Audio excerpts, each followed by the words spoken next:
Kata ayahku, kebaikan datang dari apa yang kita tanam sejak matahari terbit. Dan dari matahari terbit pagi inilah satu kebaikan dimulai. Ceritaku berawal dari tempat ayahku bekerja, di sebuah ladang yang terhampar luas. Apa yang ia tanam hari ini dan keringat yang ia teteskan membawa banyak perubahan. Alif, ayo. Assalamualaikum, Mak. Kepada bendera merah putih, hormat, gerak. Ayahku selalu bilang, ilmu adalah matahari. Anak-anak, ada yang tahu jawabannya? Saya, Bu. Karena dengan ilmulah terang benderangnya masa depan. Ibuku merajut lewat tangannya, mengolah satu kebaikan hingga jadi kebaikan lainnya.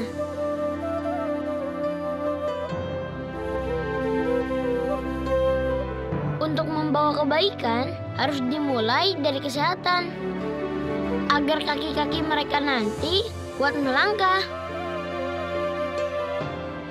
Ayahku juga bilang, kebaikan berawal dari bibitnya. Dari biji buah sawit ini banyak sekali mengandung kebaikan.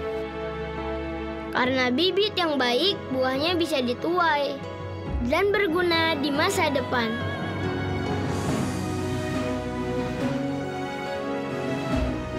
Di sini, semua orang saling mendukung. Karena lewat dukungan, semakin banyak kesempatan untuk terus berkembang. Dan membuka pintu untuk cerita-cerita lainnya.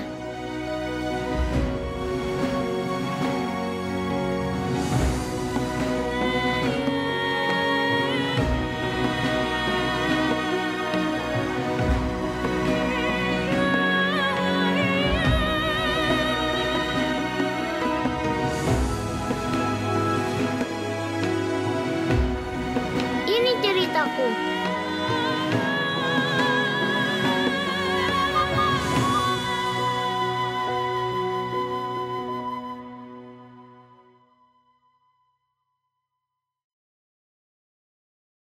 Ladies and gentlemen, a very good afternoon to you. I am Musdalifah Mahmud, Deputy Minister for Food and Agribusiness, Coordinating Ministry for Economic Affairs, the Republic of Indonesia. First, I would like to express my sincere gratitude to have the opportunity to gather today at Hannover Messe 2021, and also to deliver a speech on palm oil for food from policy perspective. Ladies and gentlemen, palm oil is a nearly everything. It's an in the package product you may find in the supermarkets, from food such as pizza, donuts, chocolate, and also cosmetic and daily product such as soap, deodorant, shampoo, toothpaste, lipstick, and other industrial products. Ladies and gentlemen, the food industry in Indonesia has contributed around 38% of the total gross domestic product.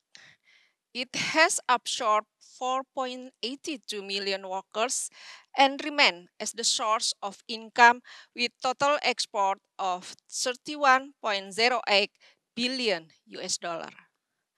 Henceforth, Indonesia, to secure the food industry, has designed several policies which include, among others, like fisheries, vegetable oil, processing industry, flour, sugarcane industry, meat, and coconut processing industry. Palm oil for Indonesia has been the largest contributor for Indonesia's economy. In 2020, total export in food industry is dominated by palm oil, in which has reached 18.69 billion US dollar, which is the largest portion of export, around 13%. Ladies and gentlemen, besides its economic value, palm oil also contributes to the implementation of the goal 2 of the Sustainable Development Goals, zero hunger. Considering the current average consumption growth and the ongoing smallholders replanting program, we projected that more than 50 million tons of palm oil to be produced in this year, which will be the source of food industry, include cooking oil and palm oil food base. Considering the percentage of stunting cases, Indonesia government has launched a massive stunting prevention through many interventions, include food fortification. Palm oil is also support stunting prevention through the cooking oil fortification with vitamin A. Ladies and gentlemen, the government has also generated the 2045 roadmap of palm oil vision for downstream level that Indonesia serves as the center for the world's producer and consumers of palm oil derivative products so that it is able to determine the global price of CPO. This roadmap will also create collateral benefit such as supporting to industrialization, strengthen the economy, securing food and energy sovereignty and emission saving is achieved through creation of an environmentally friendly and sustainable industry. The downstream level plan to cover cloying food, oleochemical, biofuel, and also biomaterial.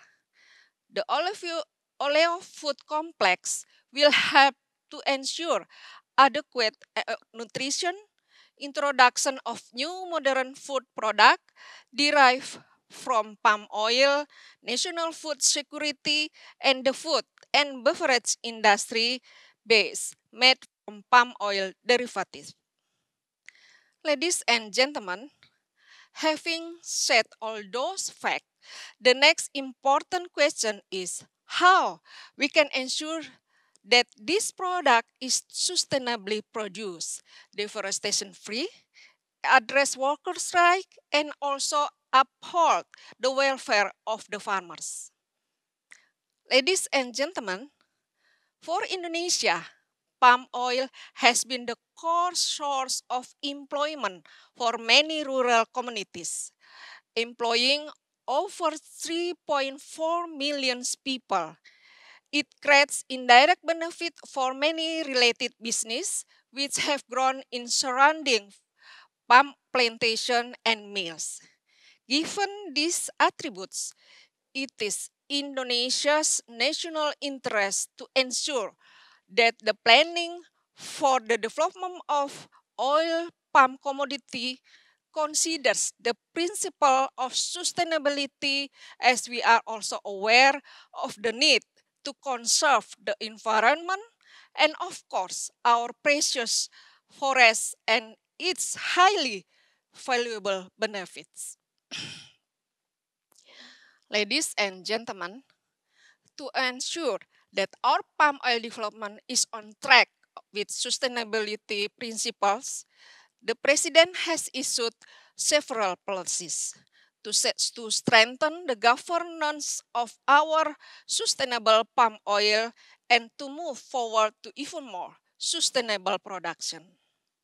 The President has issued Presidential Regulation number 44 of 2020 on Indonesia Sustainable Palm Oil Plantation Certification System in March 2020. The issuance of this regulation is aimed to increase international market acceptance of our sustainable palm oil product.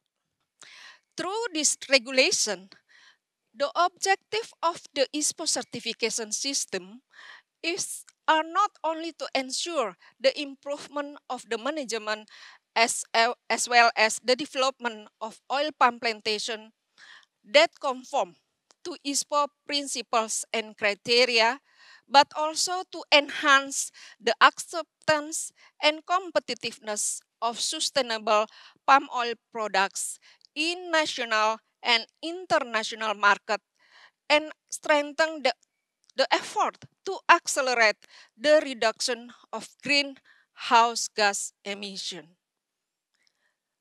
To ensure palm oil sustainability compliance at the upstream level, Indonesia has also issued Minister of Agriculture regulation regarding the principle and criteria of the ISPO certification.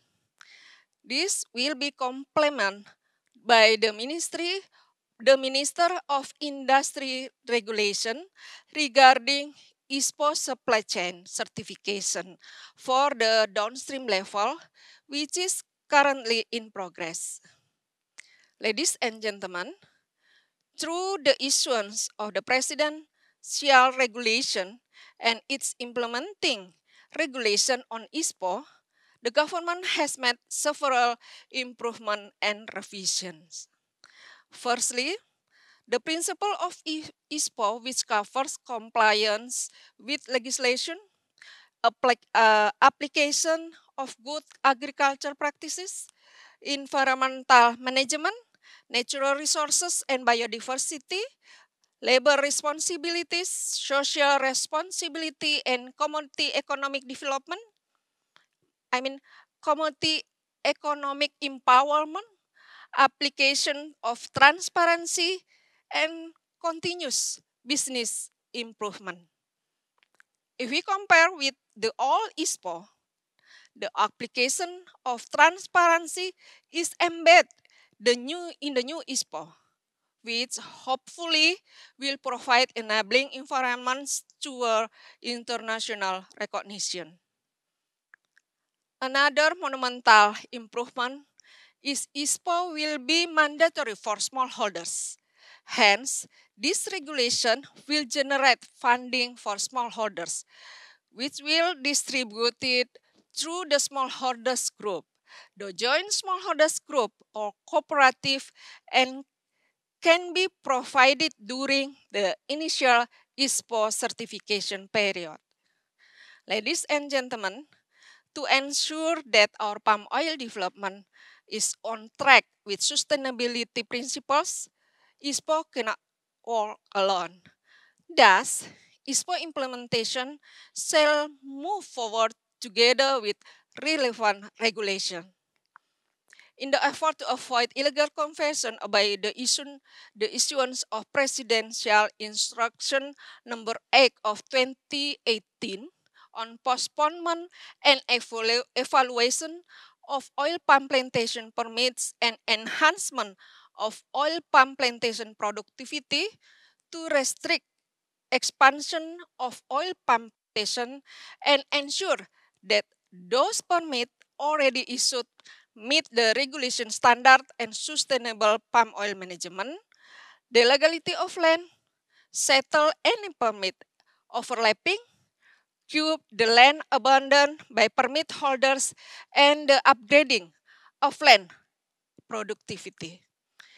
This regulation is complemented by the issuance of Presidential Instruction Number 5 of 2019 regarding termination of new permit issuance and improvement of primary natural forest and peatland governance as a follow-up from the previous moratorium policy, which was issued in 2011. By these laws, the government has regulated that illegal conversion from forest to agriculture land is strictly prohibited.